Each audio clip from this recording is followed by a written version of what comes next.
মুরগির মাংস রান্না করার আগে আমি এই যে এইভাবে ফ্রাই করে নিই। তো হ্যালো এভরিওয়ান, আসসালামু আলাইকুম। আপনারা সবাই কেমন আছেন? আশা করি ভালোই আছেন। এইভাবে ফ্রাই করে নিলে আপনার মাংসের টেস্টটা অনেক গুণে বেড়ে যায়। আপনারা এইভাবে ফ্রাই করে নেবেন, দেখবেন ভালো লাগবে।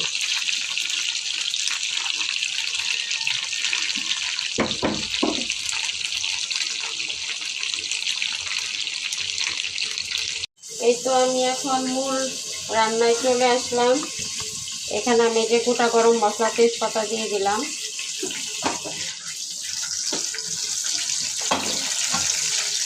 পেঁয়াজ তো আগেই ভেজে রাখছি, ওইটা আমি মশলা কষানোর পরে দিব।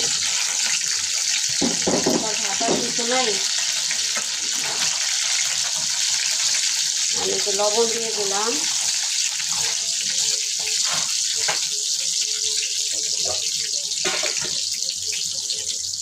আমি এখন বাটা মশলা দিয়ে দেবো, এই যে রসুন বাটা, পেঁয়াজ বাটা,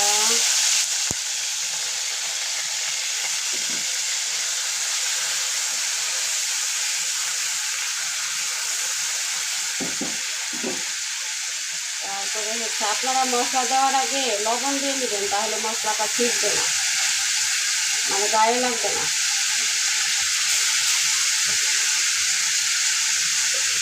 এখন আমি এখানে তেলের মধ্যে একটু ভেজে নিলাম কাঁচা গন্ধটা দেওয়ার জন্য।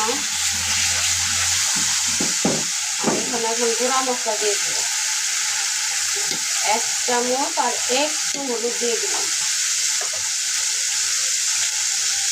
জিরা গুঁড়া দিয়ে দিলাম আমি 1 চামচ। আমি হওয়ার পরে আবার একটু দিব। তারপর ধনিয়া দিয়ে দিলাম 1.5 চামচ, কারণ আমার ঝোলটা ঘন হইতে হবে।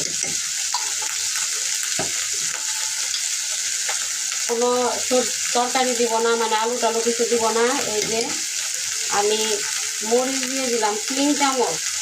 আমার ছেলের নাকি ঝালে হয় না। আল্লাহ, এত দিলে খাই দিবার দে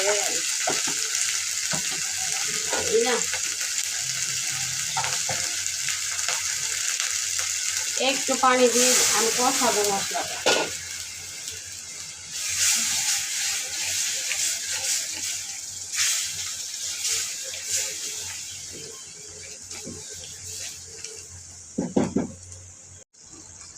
এই তো এখন আমি এই যে এখানে ভেজে রাখা পেঁয়াজ আমি 50% দিয়ে দিব, আর 50% দিব আমি তরকারিটা হওয়ার পরে। আপনারা এই নিয়মে মাংস রান্না করবেন, দেখবেন মাংসের টেস্টটা অনেক গুণে বেড়ে যাবে। যারা পোলট্রি মুরগি খান না তারাও খাবেন। এই দেখেন আমার মশলায় কিন্তু এই যে তেল উঠে গেছে অলরেডি। এখন ভেজে রাখা মাংসটা আমি দিয়ে দিলাম। এটা এখন কিছু সময় আমি কষাবো।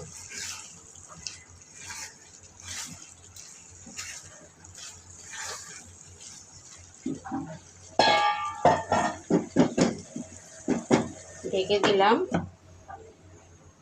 তরকারি আমার হওয়ার দিকে প্রায় হয়ে আসছে। এখন আমি আর একটু জিরার গুঁড়া দিয়ে দিব উপর দিয়ে, হালকা করে জিরার গুঁড়া দিয়ে দিলাম। আর হচ্ছে এই যে পেঁয়াজ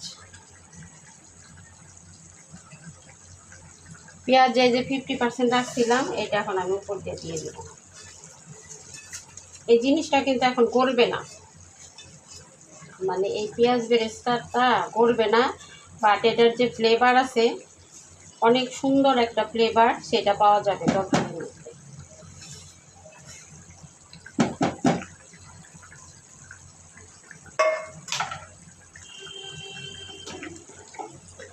আসলে আমি সবসময় বলি রান্না হলো একটা আর্ট, রান্না হলো একটা শিল্প। আপনারা যেভাবে রান্না করেন, যার যেরকম টেকনিক সেরকমই সবাই রান্না করে। একরকম রান্না কিন্তু কেউ করে না, দেখবেন একই রান্না এক একজন এক একভাবে করতে।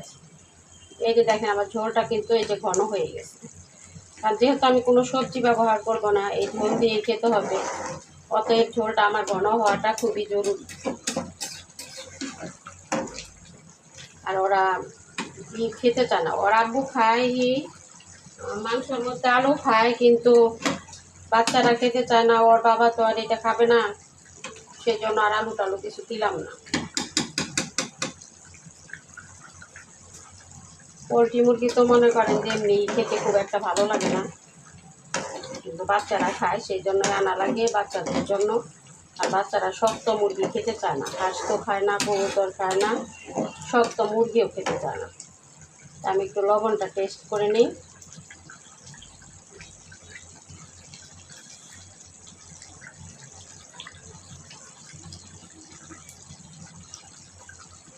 সব কিছুই পারফেক্ট একদম।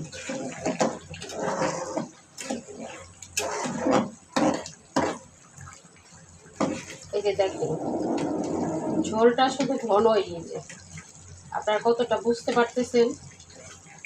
তো রাতে তো আবার চাল হবে, সেই জন্য এখন আরই করবো না, আর চাল দিব না। সবাই ভালো থাকবেন, সুস্থ থাকবেন। আমি কিন্তু এই যে রান্নার পর তেজপাতাগুলো উঠিয়ে নিই, কারণ খাওয়ার সময় এগুলো ঝামেলা। এটার কাজ শেষ, এটাকে আমি ফেলে দিই। তারপরে এই যে দারচিনি, এটাও ফেলে দিলাম।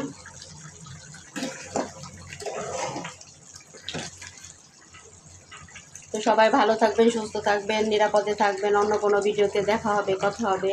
আল্লাহ হাফেজ।